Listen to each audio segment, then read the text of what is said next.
Біреуді бетпе-бет отырып танып, таныстық болғандықтан оның сөзін сөйлеудің өзі дұрыс емес.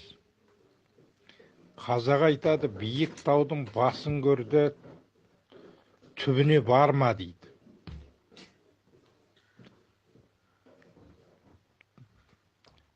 Жақсы адамның өзін көрді, үйіне барма дейді.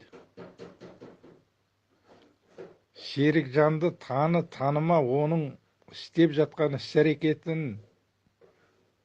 қазір қазақ үшін күйініп жатқан жұмыстарын ескерсек болды емес пе? Серікжан қазір барып, сен мына ісің қате деп айтшы. Ол дәлел сипатпенен аузыңды аштырмайды.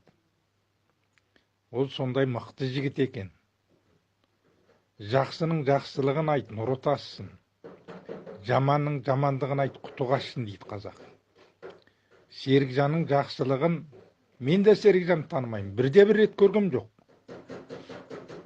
Бірақ Серікжанның 1-2 жылдан бері пыр-шыр боп, қиналып, жылап жүргеніне жаным сүйінеді. Ер ел үшін туады дейді. Міне, ел үшін туған ер деп осыны айтасың. Сондықтан Серікжанды бәлен, түген деп айтудың қажеті жоқ. Оны таныма, оның ісін танисың ғой. Оның жүргізіп жатқан қазіргі халықаралық ұйымдарға қазақтың үнін жеткізіп, Қытайдағы 3 миллион қазақтың тағдыры туралы ғана күресіп жатыр. Ол Қазақстан туралы емес. Ол Қазақстанға риза. Оның да барсан кабинетінде көк ту желбіреп тұр. Ол Қазақстанға басын иіп келген қазақ. Сондықтан Қазақстанға келіп ол еркін сөйлеп отыр. Бұл еркіндік Қытайда жоқ қой. Серікжан Қытайда болса үнін аштырмайды. 2 күнде Серікжанды атып тастар еді Қытай. 2 күнге де жеткізбейді. Үнін шығармайды. Ол осы жақта тұрып қазақтың жоғын жоқтағанына бәріміз қош болайықшы, разы болайықшы. Серікжанның болмаса үніне үн қосып отырайықшы.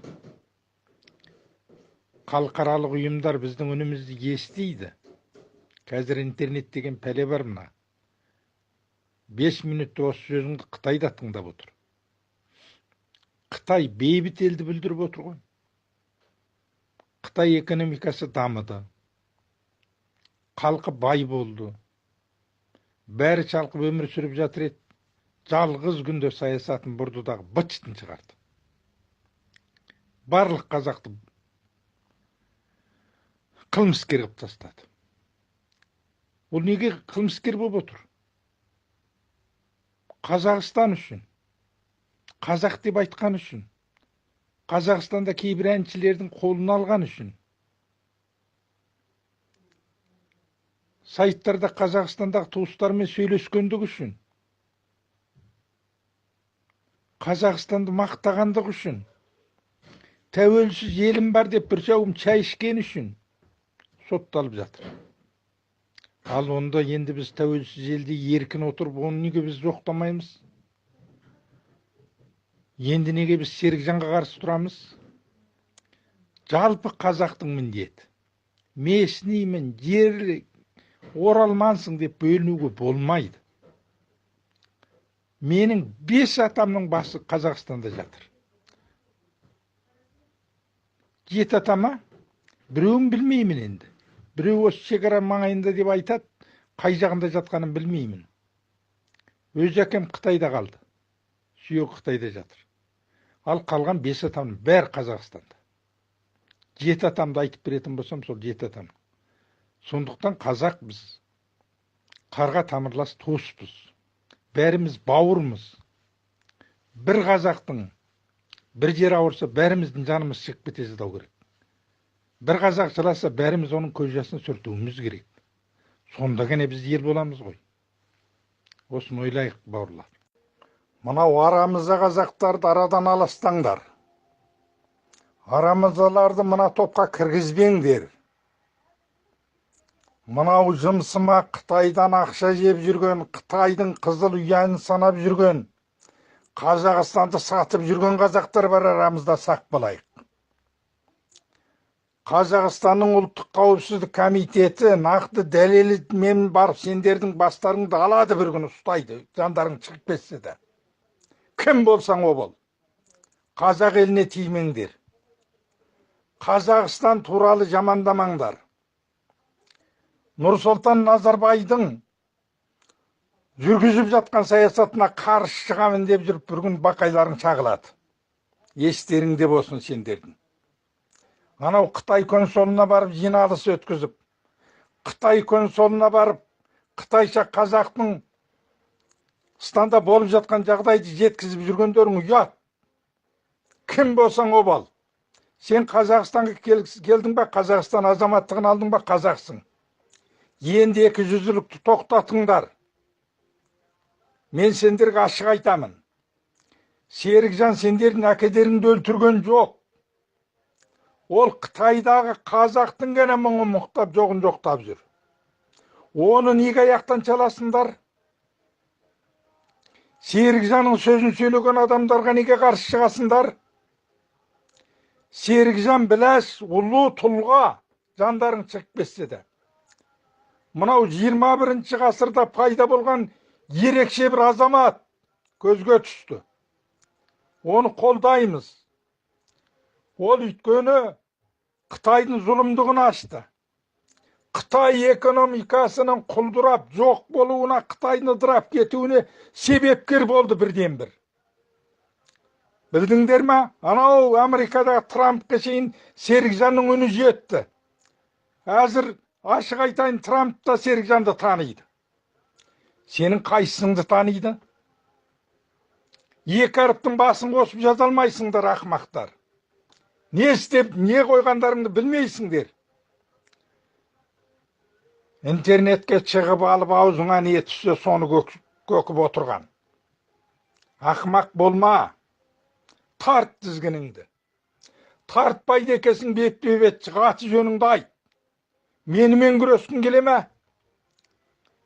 Шық бері. Әйтпесе аузыңды жап, артыңды қыс. Мынау Қазақстан тәуелсіз елге бірінші болып келген азаматтым мен. Көк туды келіп бірінші рет сүйгенмін. Сен кешегене келдің. Келіп алып алшаңдайсың кеп. Тарт тізгініңді. Серікжанға қарсы шықпа. Анау бүтін Қытайда 3 миллион қазақтың, Қазақстандағы 10 миллион қазақтың қарғысына қаласың. Қарғысасың сендерді. Қазақтың мұңын мұқтап, жоғын жоқтап жүрген азаматты табан аяғынан çalып жатқандарың үшін. Құдай қарғыс берсін сендерге.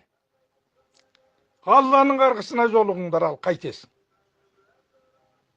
Жаның шығып кетсін. Бет-бет кеп күрес менімене. Серікжанмен де бет-бет шық. Аямайды сен ешкім. Қазақ болады екен, қазақты қолдайды. Біз қазақпыз, қанымыз бір, жанымыз бір болғасын жылап жүрміз. Туысың бол болма, қазақ бәріне туыс. Ертең сен Қытайдың түрмесінде жатсаң, сені де жоқтаймыз. Сені де құтқарып алудың жолын іздейді сол Серікжан. Ал енді сен нең күйіп жүр? Неге сатқындық істеп жүрсіңдір? Неге Қытайды қиқақтап жақтап жүрсіңдір? Қытай кім ол? Қытай не беріп еді саған? Менің ар-намысыма тимеңдер. Қазақ десе қазаққа тиеді. Қазақ қазақтың көтін шұқиды. Мынау ақымақ бір Қытайдан келген бірыңғай бір жынды, сауатсыз қаранобырлар бар. Бас десе құлақ деп сөйлейді. Өздерін қай кекесін сөзге жақын жүреді. Басқаны мұқатқанды мақтан көреді. Қолынан түк келмейді. Осыларға барып сөйлессең өзі бұғып қашып кетеді. Мені балағаттап жатыр. Не айтсаң ол айт, мен қазақпын. Қазақ үшін күресемін. Жаның шығып кетсе шығып кетсін. Серікжан Біләшұлы әулие. Серікжан Біләшұлы нағыз қазақ. Серікжан Біләшұлының қолына су құйып та бере алмайсыңдар сен ақымақтар. Қытайдан келген қаранобырды білемін. Сөздеріңнің басы бар аяғы жоқ. Өсекке жуық жүресіңдер. Бәрін қаралап жатқан жоқ, бірақ ішінара сондай арамыза, Қытайдың арамызалығын жұқтырып алған, баспағулық жасайтын, жақсын аяғынан шалатын, сондай бір екі жүзділер көп. Арттарыңды қысып, ауыздарыңды бағып жүріңдер. Меніменен дауға шықсаң бетпе-бет шық. Қытайдағы қазақ, түрмеде жатқан қазақты құтқару жолында күресіп жатқан азаматтар менен алыспа. Қытай сенің әкең, Қытай аузыңа нан сап жүр. Жаның шығып кетсе де Қытайдағы шпион болып жүргендерің барсың. Қытайдан ақша алып, астыртын жұмыс істеп жүрсіңдер. Оны білеміз де. Ертең ұсталық басаң, көкеңді танисың. Білдің бе? Қазақстанға дақ келтірме. Қазақстанға келіп өмір сүріп, Қытай қазағын бастап өткен қазақтың бірімін. Жаның шығып кетсін. Білесің бе? Мен жазушымын. Мен журналистпін. Қытайда қайда қалдың менімен алыссаң? Санжы облысында тұрып, Шинжаңның газет журналында, радиосында менің жазған мақалаларымды, менің очерктерімді талай тыңдағасыңдар. Бүгін мені үйтіп кемсітпеңдер. Білдіңдер ме? Біреуді кекеп мұқау сендердің тексіздіктеріңнен, көргенсіздіктеріңнен түк білмейсіңдер. Надансыңдар. Серікжандай жігіт шығып еді, соны аяғынан чалып жатсыңдар. Кекештеніп, қай жеріне мін табамыз деп. Серікжанның қолына су құйып беруге жарамайсыңдар. Серікжан нағыз жігіт. Ол ер еңіреп тұрған. Ол ешкімге тиісіп жатқан жоқ. Ол тек қана Қытайдың зұлымдығына қарсы шығып жатыр. Қытайдағы миллиондаған зардап шеккен қазақты құтқарайын деп жатыр. Сендер келіп ап мына жерде төр менікі деп алшаңдап жүрсіңдер. Байқаңдар, ертең көттерің ашылып қалады. Мен Құнанбай бай жемін, білесің бе? Қытайда қанша кітап шығардым. Қытай жазушылар одағының мүшесімін. Қазақстанға қанша кітап жаздым, білесің бе? Сен менің бір жазған ән текстімді бір жыл жаза алмайсың. Білдің бе? Сондықтан арттарыңды қысып, басыңды иіп тыныш жүр. Қазақстанға келіп бүйтіп құтыра берсең, түбіңе жетем. Мен ертең сендер тауып алам телефоның арқылы. Біреудің арнамысын таптау, біреуді келемеждеу. Сендердің әдеттерің, тексіздіктерің түк көрмеген дейді ондайды қазақ. Білдің бе? Қазақ болады екенсің, қазақтың туын көтерген азаматтарды қолда. Соның қасында жүр. Еркін бір сөйлеп көрші сен. Қазақ туралы сөйлеп көрші. Бір очерк жазып көрші.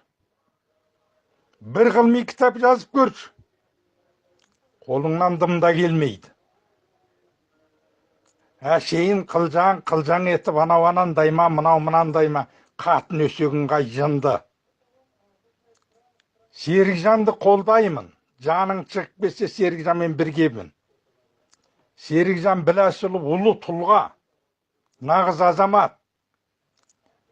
Ол қазақ айтпаған сөзді айтты. Білесің бе? Bütün дүниеге қазақтың мұңын жеткізді.